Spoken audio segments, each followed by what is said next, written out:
ये है कि फाल्गुन मास की जो पूर्णिमा है उस दिन होलिका दहन किया जाता है। ओके। तो सभी दर्शकों को मैं बता दूं, इस बार जो होलिका दहन है वो 13 मार्च यानी 13 मार्च को है।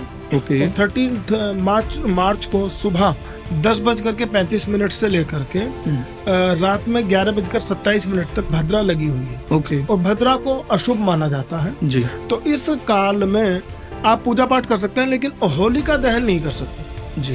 सबसे अच्छी बात है जो गायत्री मंत्र है ओम भूर्भुवः, तो आप इस पूरे मंत्र को याद होगा ही नहीं तो फिर भी मैं उच्चारण करके बता देता हूँ। ओम भूर्भुवः स्वः तत्सवितुर्वरेण्यं भर्गोदेवस्य धीमहि धियो यो नः प्रचोदयात्। तो जो ये मंत्र है इस मंत्र को आप सिद्ध कर सकते हैं। तो इससे क्या होगा कि घर की जो नेगेटिव एनर्जी है, जो वास्तु दोष है, वो काफी हद तक क्षीण हो जाएगा और एक पॉजिटिविटी का आगमन होगा। ऐसा कोई दृढ़ संकल्प हम अपने मन में रहे कि हमें होली के दिन कोई नई शुरुआत करनी है, आज से बुराइयां छोड़नी देखो है। आशुतोष जी, सबसे पहली तो संकल्प यही है कि हम किसी के साथ बुरा ना करें। जी। पहला। दूसरा, होली संदेश ये देती है कि आपके मन में जितने भी गिले शिकवे हैं उन सबको आप खत्म करें। बिल्कुल। नए रिश्तों की जो भी शुरुआत करनी है वो सच्चे मन से करें। और सबसे बड़ी बात, किसी को सताए ना। देखिए, सताने से कभी किसी का भला नहीं हो। और होलिका दहन का भी मैसेज यही जाता है कि बुराई कितनी भी बड़ी हो, प्रबल हो, उसका विनाश होना ही है। बिल्कुल। देखिए, अगर आप में घमंड है, घमंड हमेशा खत्म होना ही होना है। आप कितनी भी सिद्धियां करें, जी। अगर आप में घमंड है तो दिक्कत आनी है। आप श्रद्धा भक्ति मन अपना जो है अच्छा रखें, स्वच्छ रखें, निर्मल रखें, ताकि लोगों को मिलते हुए भी अच्छा लगे। देखिए, पैसा आनी जानी चीज है। जी। कैरेक्टर पे एक बार एक टैग लग गया ना जी, वो फिर पूरे जन्म नहीं मिटता। बिल्कुल सही। तो आप अपने चरित्र को ऐसा रखें कि लोगों को कुछ उससे फायदा हो। बिल्कुल। मतलब कम से कम आपसे मिलकर के अच्छा लगे लोगों। तो यही एक होली का सबसे। तो हेलो दोस्तों, स्वागत है आपका हमारी इस खास पॉडकास्ट में। यह पॉडकास्ट होली स्पेशल होने वाला है और हमारे साथ डॉक्टर संजीव कृष्ण शर्मा जी जुड़ रहे हैं, जो हमें होली का महत्व बताएंगे और होलिका दहन से लेके होली के रंग कैसे खेले जाते हैं और होली के रंग हमारी लाइफ में कैसे एक अलग एनर्जी ला सकते हैं और हमारे घर पे सुख समृद्धि ला सकते हैं। कि डॉक्टर संजीव कृष्ण शर्मा जी का न्यूज़ 24 पे, टुडे ऑफ इंडिया पे कहीं ना कहीं आर्टिकल तो आपने देखे ही होंगे। आज मिलाते हैं आपको सर से। तो स्वागत है सर आपका हमारे इस खास पॉडकास्ट में। जी, प्रणाम आशुतोष जी, धन्यवाद जी। आपका मुझे इस चैनल पर बुलाने के लिए। और सभी जो व्यूअर्स हैं मैं उनको होली की अग्रिम शुभकामनाएं देता हूं और होली अच्छी रहे और आपके जीवन में हर्षोल्लास बना रहे। सर, सबसे पहले जानना चाहेंगे कि आपकी स्टार्टिंग इस एस्ट्रोलॉजर में कैसे हुई गुरुजी? कैसे आपने एस्ट्रोलॉजर में कदम रखा? देखिए क्या आशुतोष बचपन जी, से ही इंटरेस्ट था आपका?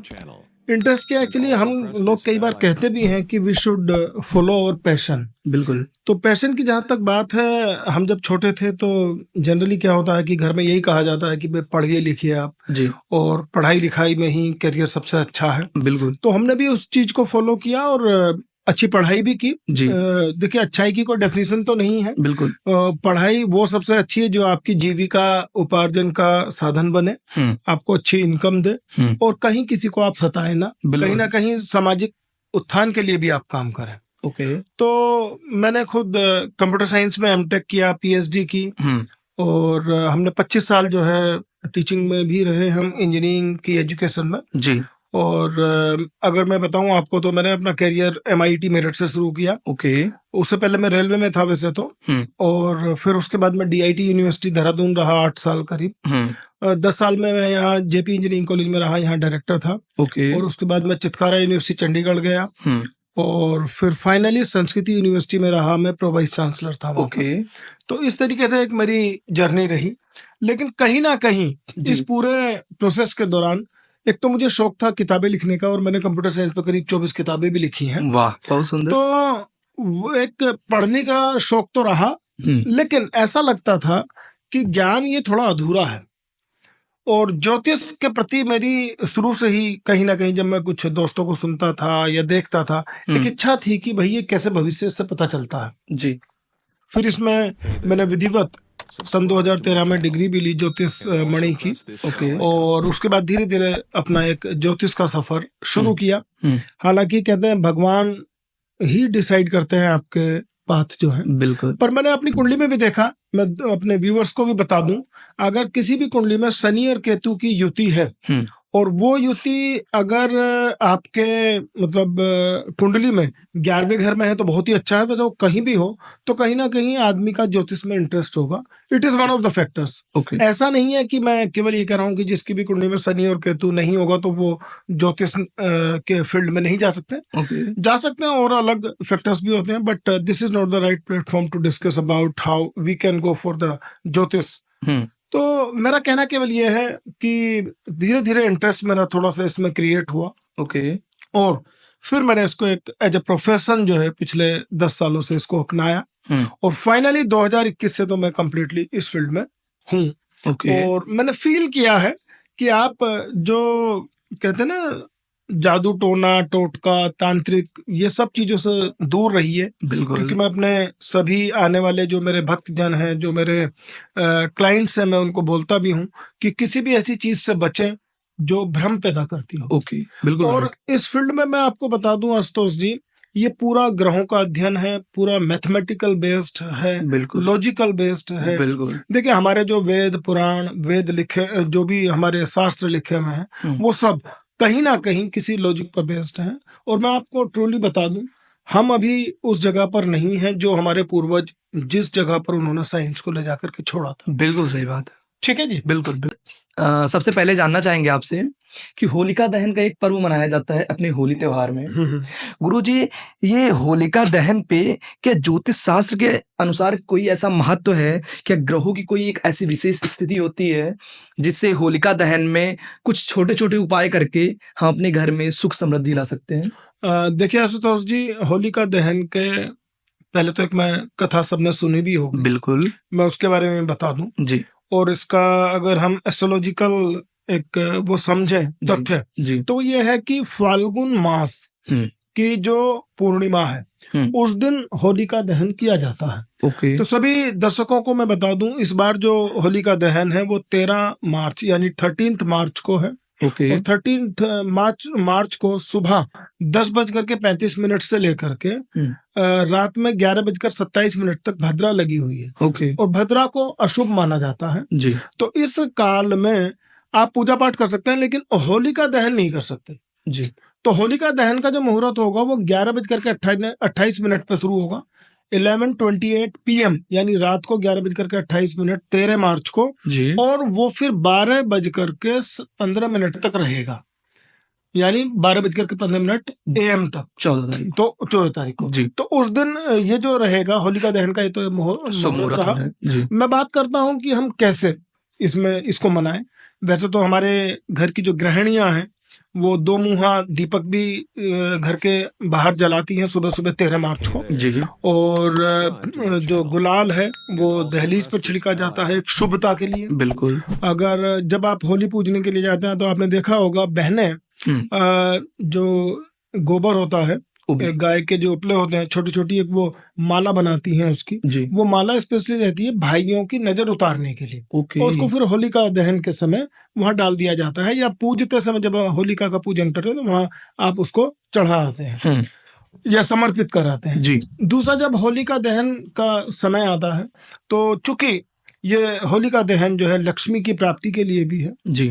अब इसमें एक मंत्र है, ओम लक्ष्मी नारायणाय नमः। ओम लक्ष्मी नारायणाय नमः। ये मंत्र का जाप हम करें और 11 बार होलिका के जो चक्कर काटे परिक्रमा। और आप जिनको धन की कुछ प्रॉब्लम आ रही है, धन आगमन में दिक्कत है, तो वो 7 गोमती चक्र लेकर के वहां होलिका दहन में डाल सकता है। बिल्कुल। और जो सूखा नारियल होता है जी, वो भी चढ़ाने की परंपरा है होलिका दहन में जी। और सबसे अच्छी बात यह है कि यही वो दिन है जिस दिन के बाद ये आश्वस्त हो जाता है कि गेहूं, जो हमारा गेहूं की जो फसल है उसमें बालें आ जाती हैं। बिल्कुल। तो बालों को भी जौ या गेहूं की बालें ला करके, क्योंकि वो मिठास उसमें बनी रहती है और उसके बाद वो पकना फिर शुरू हो जाते हैं। फिर एक महीने बाद यानी बैसाखी जब आएगी तब वो गेहूं की कटाई शुरू हो जाती है। तो ये ज्योतिष से भी और जो एस्ट्रोलॉजिकल भी बात रही और थोड़ा सा लॉजिकल वे भी है इसका। इसके पीछे का अगर मैं कुछ पौराणिक कथाओं की बात करें तो देखिए, आपने हिरण्यकश्यप का नाम सुना होगा। बिल्कुल। और उनकी जो बहन थी होलिका जी, ये दोनों ही ब्रह्मा जी के भक्त थे। ओके। और उन्होंने बड़े अच्छे वरदान मतलब कहते ना सिद्ध किए हुए थे जी। तो होलिका को जैसे एक वरदान ब्रह्मा जी ने दिया था कि अगर कभी भी एक वस्त्र दिया था उनको जी, चमत्कारी जी, कि इसको अगर ओढ़ देंगे तो आग आप पे कोई असर नहीं डाल पाएगी। बिल्कुल। अब हुआ क्या कि इनके घर में हिरण्यकश्यप जी के जो पुत्र पैदा हुए प्रहलाद जी, वो विष्णु जी के बहुत बड़े भक्त थे। बिल्कुल। तो यही कारण है कि विष्णु और लक्ष्मी की भी पूजा इस दिन होती है। तो विष्णु जी के भक्त थे। अब ये इनको हिरण्यकश्यप को पसंद नहीं था और इनकी बहन को भी। तो उन्होंने क्या किया कि इस दिन फाल्गुन मास की पूर्णमासी को जी, वैसे तो भक्त प्रहलाद को बहुत यातनाएं दी गई, लेकिन उनमें से एक यातना ये भी थी कि होलिका उनको लेकर के बैठी होली पर, मतलब एक जो आग में, और वो वस्त्र पता नहीं जैसे भी रहा वो प्रहलाद जी के मतलब उस पर आ गया शरीर पे और होलिका जो है उसमें ही जल समाहित हो गई, वो जल गई उसमें। तो आप ये कह सकते हैं कि बुराई पर अच्छाई की जीत हुई, एक तो इसलिए भी। दूसरा, इन दिनों एक विधान भी है, बहुत लोग कुछ जादुई क्रियाएं कुछ टोने टोटके करते हैं। बिल्कुल। तो मेरी सभी से प्रार्थना है कि ऐसे काम करके कोई किसी का भी कार्य सिद्ध नहीं हो सकता। बिल्कुल। तो इनसे आप बचें। आप देखिए, दूसरे की हानि करके अपना फायदा नहीं पा सकते। समय है कुछ इस तरीके का, हमारा कल्चर भी हो चुका है कि हम बहुत जल्दी शॉर्टकट से ही पैसा भी अर्न करना चाहते हैं, पुण्य भी अर्न करना चाहते हैं। बिल्कुल। और हम प्रारब्ध, पुनर्जन्म, इन चीज़ों से थोड़ा सा दूर भागने लगे हैं जी। जबकि इस विषय में एक छोटी सी मैं कहानी आपको सुनाऊं जी। अगर हम बात करें कि कैसे पुण्य कर्म काम करते हैं, बिल्कुल, देखिए, जो मैं इस जन्म में कर रहा हूँ उसके कुछ फल मुझे मिल सकते हैं, कुछ हो सकता है मेरे अगले जन्म के लिए संचित हो जाए। बिल्कुल। वो अच्छे हों या बुरे हों, लेकिन हमें धैर्य बहुत जरूरी है। बिल्कुल। तो ऐसी एक कथा है कि नारद जी एक बार घूमने आए हुए भूलोक पर, और वहां पर उन्होंने देखा कि एक गाय जो है वो कीचड़ में डूब रही है। अब कीचड़ में जब वो डूबने लगी तो एक जो है वहां से चोर आ रहा था। उस चोर ने देखा, उस गाय पे पैर रख करके वो निकल गया। जब वो थोड़ी दूर पहुंचा तो उसे जो एक सोने की असरफी मिली, वो बड़ा खुश होता हुआ उस असरफी को लेकर के चला गया। अब थोड़ी देर बाद एक साधु आए, उन्होंने गाय को देखा, अच्छा भी ये कीचड़ में जा रही है, तो उन्होंने उसको बड़ी मेहनत करके उसको बाहर निकाला जी। निकालने के बाद में जब वो आगे चले तो एक गड्ढे में फंस करके पैर उनका वो गिर पड़े और उनका पैर टूट गया। ये देख करके नारद जी को बड़ा अजीब लगा कि भाई एक आदमी जो गाय को भी नहीं बचाया उसको तो सोने की असरफी दी जी, और जो इंसान ने इतना पुण्य कर्म किया उसको उल्टा पैर भी तोड़ दिया। अब वो भगवान विष्णु जी के पास पहुंचे कि ये बताइए भगवान, ये सब क्या है?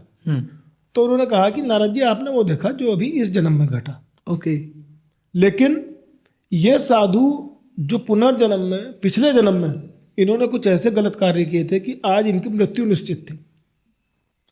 चूंकि उन्होंने गाय की मदद की तो तुरंत हमने उसके पुण्य बढ़ा दिए और उसकी वो मौत जो है वो आपका केवल पैर टूटने तक सीमित रही। बिल्कुल। इस डाकू की बात बता दें, वो तो इसके इस जन्म के कार्य हैं जिनकी वजह से डाकू बना।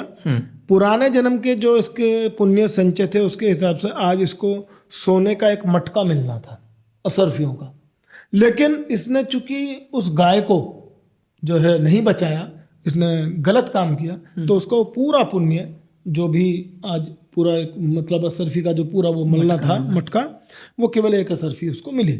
और ये निश्चित है कि उसने जो गलत कार्य किया है इसकी भी सजा इसको अगले जन्म में फिर मिलेगी या आगे जाकर के मिलेगी। तो देखिए, कर्मों का तो आशुतोष जी ये सब है लेखा जोखा। बिल्कुल। इसीलिए मैं सभी से निवेदन यही करूंगा कि एक तो अहंकार आदमी को सबसे ज्यादा मारता है, दूसरा आपको कभी भी अपने किए पर घमंड नहीं करना चाहिए और आपको पुण्य कर्म करते रहने चाहिए। देखिए, इस प्रकृति में जो बेजुबान प्राणी है, एक मनुष्य ही ऐसा है जिसको भगवान ने इतना दिमाग दिया है कि जो सोचता है हर चीज के बारे में। बाकी पशुओं को, पक्षियों को इतना दिमाग नहीं दिया कि वो अपनी जीविका उपार्जन कर सकें। बिल्कुल। इसका मतलब यह है कि आपके आजू बाजू इर्द गिर्द जो रहने वाले पशु पक्षी हैं उनकी सेवा की भी जिम्मेदारी आपकी है। बिल्कुल। तो एक तो आप बेजुबान प्राणियों की सेवा जरूर करें। आप मंदिर जाएं या ना जाएं, मस्जिद जाएं या ना जाएं, लेकिन मानवता सबसे बड़ा धर्म है, ये आप ध्यान रख लें। बिल्कुल सही बात है। कर्म से बड़ी पूजा नहीं है। हाँ, ईश्वर की, जिस भी ईश्वर को आप मानते हैं उसकी स्तुति, उसका पूजा पाठ बहुत जरूरी है। जरूरी इसलिए है कि इससे आपको एक, आपका जो ओरा है वो बिल्ड होता है, मतलब ओरा पॉजिटिव होता है और एक पॉजिटिविटी आप में आती है। बिल्कुल। तो पूजा पाठ तो इसलिए करनी चाहिए, मन की शांति के लिए करनी चाहिए, परंतु सबसे बड़ी पूजा है एक जो है परोपकार आप करें, मानवता आप में हो, बेजुबानों की आप सेवा करें। बिल्कुल। सर, जानना चाहेंगे, कहा जाता है होलिका दहन में बुरी नज़र, ग्रह दोष और वास्तु दोष दूर किए जाते हैं। जी आशुतोष जी, क्या आपका ऐसा मानना है? बिल्कुल ठीक है इस बारे में भी जो आप कह रहे हैं जी। देखिए, एक तो बात पक्की है कि बुरी एनर्जीज जो हैं जी, वो बहुत जल्दी अफेक्ट करती हैं। बिल्कुल। अब चूंकि होलिका दहन तो 13 मार्च को रात्रि में होगा, तो इसका मतलब क्या है कि होलिका का जो साम्राज्य है, होलिका कौन थी? राक्षसी थी। बिल्कुल। वो भी व्याप्त है और ये होलाष्टक से शुरू होता है। जी यानी होली से, जैसे होली हमारी 14 तारीख को रंगों वाली होली होगी, जी, तो 14 से अगर 8 दिन पहले की बात करें, 7 तारीख से, जी, 7 से लेकर 14 तक के दिन जो है बड़े अशुभ माने जाते हैं। ओके। किसी भी मांगलिक कार्य के लिए या किसी भी ऐसे अच्छे कार्य के लिए अगर आप जाना चाहते हैं तो आप होलाष्टक अवॉइड करते हैं। जैसे जनरली ये भी बोलते हैं कि नए वस्त्र इन दिनों नहीं खरीदने चाहिए, पर इसमें मैं ज़्यादा डिटेल में नहीं जाता। मेरा मानना यह है कि आप किसी को सताए ना, और अच्छे कर्मों के लिए कोई दिन तो नहीं देखने होते, पर फिर भी जो पुरानी बातें हैं उनको हमें ध्यान देना चाहिए। तो नेगेटिव एनर्जीज जो हैं इन 8 दिनों में बहुत ज़्यादा व्याप्त रहती हैं। तो बहुत सारी तंत्र मंत्र की जो प्रक्रियाएं हैं लोग करते हैं इन दिनों में। अब मैं तो यही कहता हूँ कि भाई इन चीज़ों से बचें आप, कभी भी किसी का बुरा ना करें, लेकिन यह है कि जहाँ इस संसार में अच्छाई है तो बुराई भी जरूर होगी। बिल्कुल। और जब तक बुराई नहीं होगी तो अच्छाई की वैल्यू भी नहीं पता चलेगी, पर हम बचें, मैं तो यही कहूँगा। हाँ, ये जरूर है कि मैंने अभी बताया आपसे कि 7 गोमती चक्र जो है, आप अगर धन की अभाव से जूझ रहे हैं तो आप होलिका दहन में उनको जो है समर्पित करें, अर्पित करें। और जो नारियल है, सूखा नारियल, वो आप मतलब समर्पित कर सकते हैं अग्नि को। और जो 2 मुहा दीपक मैंने बताया है कि सुबह आप जलाएंगे जी, क्योंकि वो एक टाइम के बाद बुझ तो जाएगा ही जी, उस दिए को भी आप जो है वहाँ जा करके होलिका दहन में अर्पित कर दें तो आपके घर का वास्तु दोष का भी निवारण होगा। और किसी मंत्र को भी सिद्ध करें, जैसे होलिका दहन की रात अगर आप ओम लक्ष्मी नारायणाय नमः इस मंत्र का जप करते हैं, इसको सिद्ध करते हैं, या सबसे अच्छी बात है जो गायत्री मंत्र है ओम भूर्भुवः, तो आप इस पूरे मंत्र को याद होगा ही, नहीं तो फिर भी मैं उच्चारण करके बता देता हूँ। ओम भूर्भुवः स्वः तत्सवितुर्वरेण्यं भर्गोदेवस्य धीमहि धियो यो नः प्रचोदयात्। तो जो ये मंत्र है, इस मंत्र को आप सिद्ध कर सकते हैं। तो इससे क्या होगा कि घर की जो नेगेटिव एनर्जी है, जो वास्तु दोष है, वो काफी हद तक क्षीण हो जाएगा और एक पॉजिटिविटी का आगमन होगा। सर, मानते हैं कि होली रंगों का त्योहार है। होली का सबसे बड़ा आकर्षण रंग ही होता है, लेकिन क्या आप बता सकते हैं कि अलग अलग रंगों का हमारे जीवन पे क्या प्रभाव पड़ता है? क्या किसी राशि को किसी विशेष रंग से होली खेलने की जरूरत होती है? देखिए आशुतोष जी, मैं आपको 2-3 चीजें बता दूं जी। भारतवर्ष में हमारे यहाँ हिंदू धर्म में बहुत सारे त्योहार मनाए जाते हैं जी। अब देखिए, अलग अलग प्रांत, भाषा बोलने वाले जो लोग हैं, अलग अलग तरीके के त्योहार मतलब अपने मनाते रहते हैं जी। लेकिन मनाते हैं इंडिया में, बिल्कुल, चूंकि ये देश भी है। तो यहाँ पे मैं बात करूंगा कि मुख्यतया 4 त्योहार जैसे उत्तर भारत में मनाए जाते हैं, होली, दिवाली, दशहरा और रक्षाबंधन। बिल्कुल। होली मुख्य है इसमें, मुख्य इसलिए है, कहते भी हैं कि भाई होली के दिन अगर दुश्मन भी हैं तो वो भी गले मिलते हैं, तो ये एक ऐसा पर्व है। दूसरी चीज, अगर जहाँ तक बात आपने रंगों की है, क्योंकि जीवन में कभी भी हम बात करें, जैसे हमारे यहाँ प्रथा है कि अगर कोई नारी विधवा होगी तो उसको सफ़ेद वस्त्र पहना दिया जाएगा, या अगर किसी के यहाँ शोक सभा में जाना है तो काला वस्त्र जो है पहन करके या उसको पट्टी बांध करके हम शौक जाहिर करते हैं। ऐसे ही रंगों का अलग अलग महत्व है। अगर हम बात करें, पीला रंग बृहस्पति का प्रतीक है। ओके। जो लाल रंग है वो सूर्य देव का प्रतीक है। केसरिया मंगल देवता हनुमान जी का प्रतीक है। हरा रंग बुद्ध देव का प्रतीक है। नीला रंग शनि देव का प्रतीक है। कुछ हल्का सा ग्रे या वाइट जो कलर है वो शुक्र देव का प्रतीक है। और जो सफेद रंग है वो चंद्रमा का प्रतीक है। ऐसे ही सभी ग्रहों को रंग दिए गए हैं जी।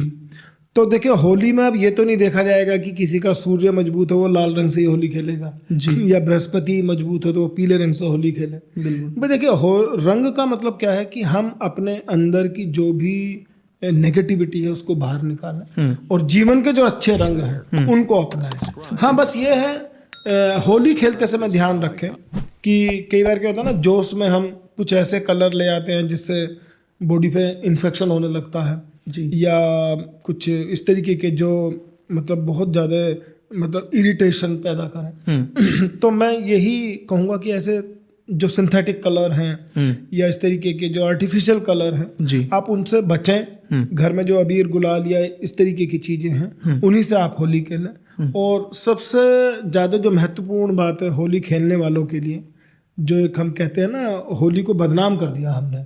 कुछ लोग जो है हुड़दंग करते हैं, फिर शराब पी करके जुआ खेलना।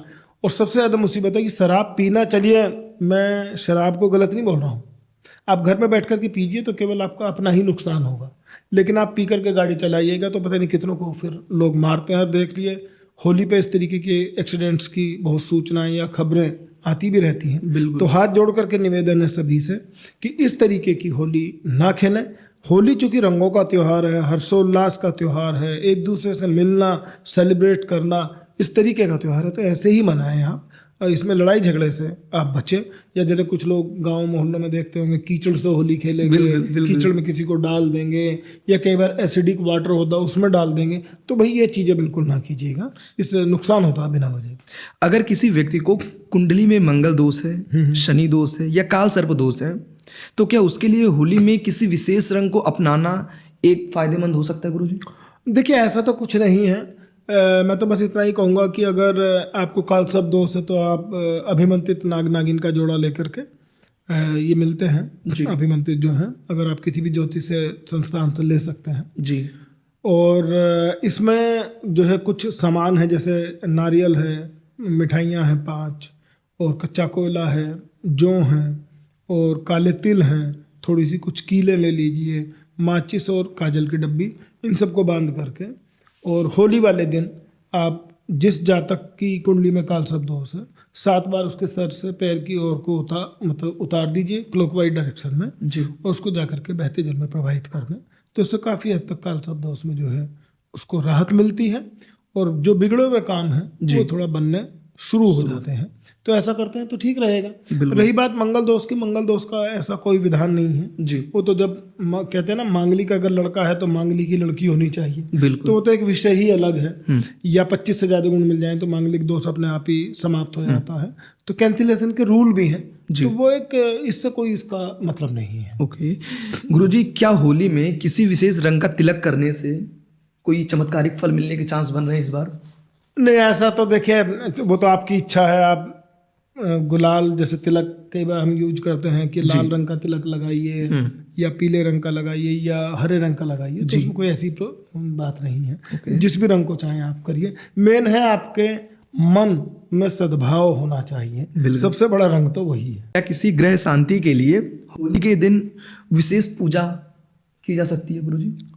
देखिए, ग्रह शांति तो ऐसा कुछ नहीं है। अगर हम होली की बात करें, चूंकि होली है रंगों का त्योहार जी, हर्षोल्लास का त्योहार जी, तो आप सादगी से इसको मनाएं। बिल्कुल। और सबसे अच्छी बात है, चूंकि मैंने अभी कहा होलाष्टक लगे में है, और ऐसे दिनों में अगर आप पूजा पाठ अच्छे से करते हैं जी, या भगवान की स्तुति करते हैं या किसी मंत्र को सिद्ध करते हैं, तो उसके जो फल हैं वो कई गुना प्राप्त आपको होते हैं। क्योंकि ऐसे नेगेटिव डेज जब कई बार आते हैं होलाष्टक के, तो उन दिनों सबसे अच्छा उपचार यही है कि आप घर में पूजा बढ़ा दें, पूजा पाठ, तो उससे आपको अच्छे ही फल प्राप्त होंगे। गुरुजी, होली के दिन कोई विशेष दान?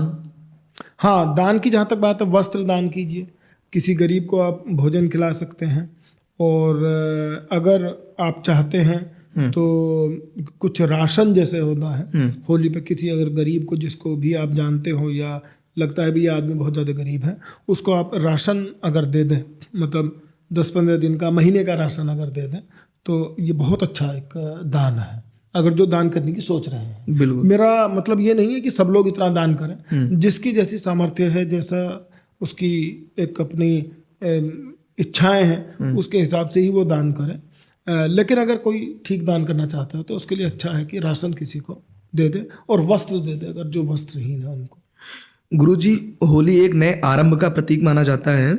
क्या आप बता सकते हैं इस साल 2025 में किसी एक विशेष राशि को जिसपे कोई एक अभाव पड़ रहे हो, क्योंकि चंद्र ग्रहण लग रहा है साल 2025 में, पहला चंद्र ग्रहण है। जो चंद्र ग्रहण है ये हमारे यहाँ भारत में तो नहीं है जी, और जहाँ तक बात है, ये वर्ष 2025 में दो बहुत बड़े चेंज हैं जी। एक तो 29 मार्च को शनिदेव अपनी स्वराशि कुंभ में बैठे हुए हैं, वो मीन राशि में आ जाएंगे जी, 29-30 मार्च को जी। तो अब क्या होगा, अभी कर्क राशि और वृश्चिक राशि पर शनि की ढैया चल रही है, वो समाप्त हो जाएगी 29 मार्च को, और ढैया शुरू हो जाएगी सिंह राशि और धनु राशि पर। ठीक है। और अगर हम साढ़े सती की बात करते हैं तो मेष राशि पर साढ़े साती शुरू हो जाएगी, और मकर राशि की जो साढ़े साती है वो खत्म हो जाएगी 29 मार्च को। तो ये कुछ चेंजेस हैं, और ये जो वर्ष है मंगल देव को समर्पित है, बिल्कुल, वर्ष 2025। तो मैं सभी दर्शकों से एक निवेदन करूंगा कि इस वर्ष आप अगर मंगल के व्रत रखें बहुत अच्छा रहेगा। डेली हनुमान चालीसा पढ़ें, मंगलवार के दिन आप मंदिर, हनुमान मंदिर जाएं, और अगर बंदरों को केला या गुड़ चने या कोई भी खाने का सामान अगर खिलाएं तो बहुत अच्छा रहेगा। और सबसे अच्छी बात है, देखिए मैंने स्टार्टिंग में ही कहा कि हमें जो है सभी को पशु पक्षियों या बेजुबानों की सेवा करनी चाहिए। तो जैसे गाय है, कुत्ते हैं, इनकी आप सेवा करें तो अच्छा रहेगा, साल अच्छा जाएगा। हालांकि बहुत सारे चेंजेज आने अभी बाकी हैं। अगर हम वैश्विक या विश्व के परिप्रेक्ष्य में देखें तो काफ़ी चांसेस हैं कि भाई ये उथल पुथल बहुत रहेगी, युद्ध होंगे। और अगर हम वैश्विक बाजार की बात करें तो मेरा अभी हिंदुस्तान में भी एक भविष्यवाणी आई थी हमारी 31 दिसंबर 2024 को जी, और 30 दिसंबर 2024 को पूरा एडिटोरियल था जी। तो उसमें हमने कहा भी था कि भाई इस वर्ष जो है 2025 में जो सोना है वो 1 लाख पार कर जाएगा जी। और अगर हम चांदी की बात करें तो चांदी वही 1 या 1.5 के आसपास रहेगी जी, 1,05,000 रुपये किलो के आसपास जी। तो ये स्थिति तो बाजार की है। गुरुजी, आप ज्योतिष संघ सेवा के अध्यक्ष भी हैं, तो गुरुजी उसके बारे में अगर आप 2 लाइन बताएं हमें। देखिए यहाँ पे माननीय भराला जी हैं, सुनील भराला जी, तो योगी जी के तत्वाधान में जो माननीय मुख्यमंत्री जी हैं, भराला जी ने जो है परशुराम जो परिषद है, राष्ट्रीय परशुराम परिषद का गठन किया और उसमें जो उत्तर प्रदेश के ज्योतिष संघ का जो प्रकोष्ठ है उसका अध्यक्ष मुझे बनाया है।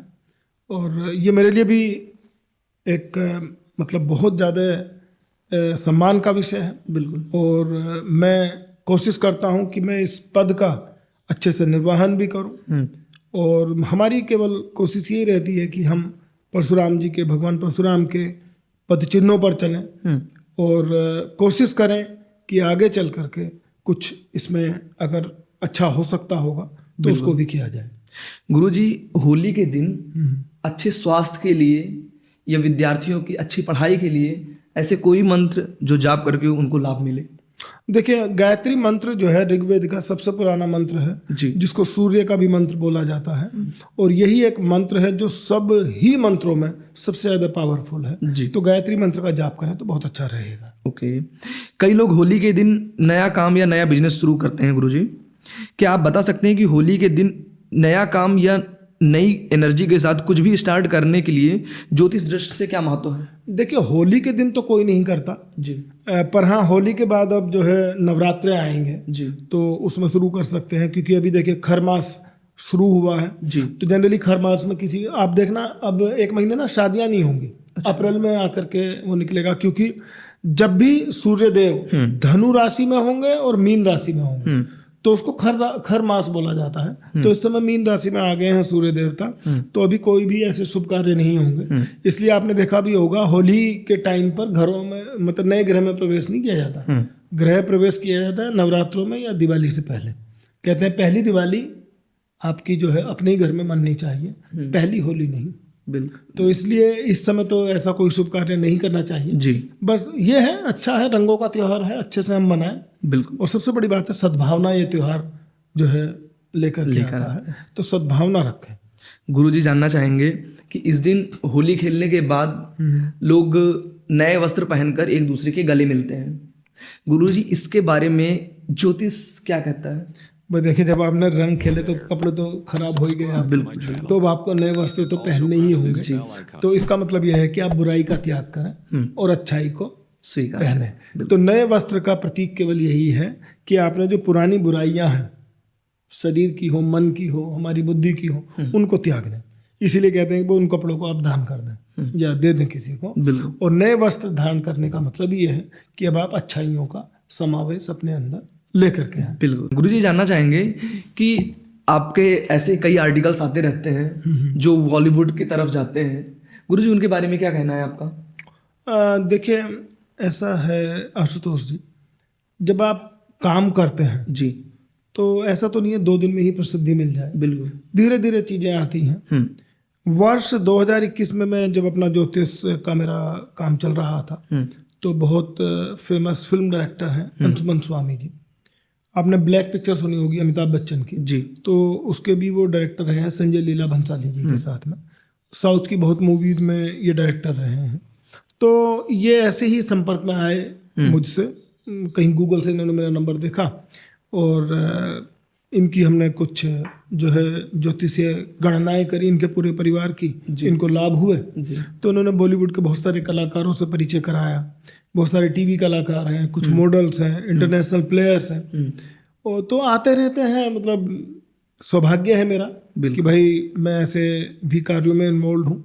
और सबसे अच्छी बात है मीडिया जगत के जो बहुत लोग हैं वो मुझसे कनेक्टेड हैं। तो मुझ जैसे तुच्छ ज्योतिष को वो इंटरव्यूज़ छापते रहते हैं, और जैसे हिंदुस्तान में है, न्यूज़ 24 पर डेली मेरे जो है राशिफल आता है जी। तो ये मेरे लिए एक सौभाग्य की बात है कि लोग अब काफ़ी मतलब अच्छा एक रिस्पॉन्स भी करते हैं। बिल्कुल। और कुछ ऐसी भविष्यवाणियाँ हैं जो जिनके जीवन में सत्य सिद्ध हुई हैं, लेकिन उस सबको मैं मानता हूँ मैं तो एक माध्यम हूँ, करने वाले भगवान ही हैं। शायद उनके कुछ कार्य अच्छे होने होते हैं तो वो मेरे पास आ जाते हैं और मैं कुछ उनको उपाय कर देता हूँ या बता देता हूँ, तो उससे वो चीज़ें सिद्ध हो जाती हैं। परंतु इसमें मैं ट्रूली स्पीकिंग मैं बताऊँ, इसमें मेरा कोई ऐसा इन्वॉल्वमेंट नहीं है। मैं तो ये मानता हूँ कि शायद भगवान ने मुझे चुना कि मैं इनके लिए कुछ कर पाऊँ, और वो मुझे उसकी कुछ शाबाशी या कुछ एक प्रसिद्धि जो भी दे देते हैं, तो उससे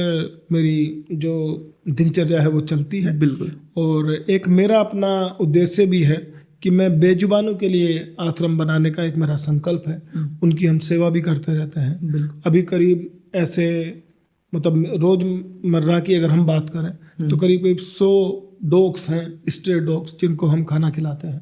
करीब 25-30 गायें हैं जो बेचारी घूमती हैं, तो उनको जो भी बन पड़ता है मुझसे। और जहाँ मेरा ज्योतिष संस्थान है गंगानगर में जी, वहीं पर जो है कुछ एक पर्टिकुलर प्लेस है तलवार पेट्रोल पंप, तो वहाँ पर 70-80 बंदर हैं। तो कोशिश मैं करता हूँ हफ्ते में 4 से 5 दिन उनको जो भी फल होते हैं वो खिलाता हूँ। और बाकी चलता रहता है जीवन में। और कोशिश मेरी यही है कि मैं अच्छा करूँ, क्योंकि देखिए मैं तो ये मानता हूँ इन्हीं की वो दुआएं हैं, इन्हीं के आशीर्वाद हैं कि आज 4 जगह मेरे ऑफिसेज हैं। हरिद्वार में मेरा ऑफिस है, देहरादून में है, नोएडा में है, और यहाँ पर मेरठ में है। तो जो भी एक सक्सेस मिल रही है मुझे, तो वो सब इन्हीं की देन है, प्रभु की देन है। ऐसा कोई दृढ़ संकल्प हम अपने मन में रहे कि हमें होली के दिन कोई नई शुरुआत करनी है, आज से बुराइयां छोड़नी देखो है। आशुतोष जी, सबसे पहली तो संकल्प यही है कि हम किसी के साथ बुरा ना करें जी, पहला। दूसरा, होली संदेश ये देती है कि आपके मन में जितने भी गिले शिकवे हैं उन सबको आप खत्म कर दें। बिल्कुल। नए रिश्तों की जो भी शुरुआत करनी है वो सच्चे मन से करें। और सबसे बड़ी बात, किसी को सताएं ना। देखिए, सताने से कभी किसी का भला नहीं हुआ। और होलिका दहन का भी मैसेज यही जाता है कि बुराई कितनी भी बड़ी हो, प्रबल हो, उसका विनाश होना ही है। बिल्कुल। देखिए, अगर आप में घमंड है, घमंड हमेशा खत्म होना ही होना है।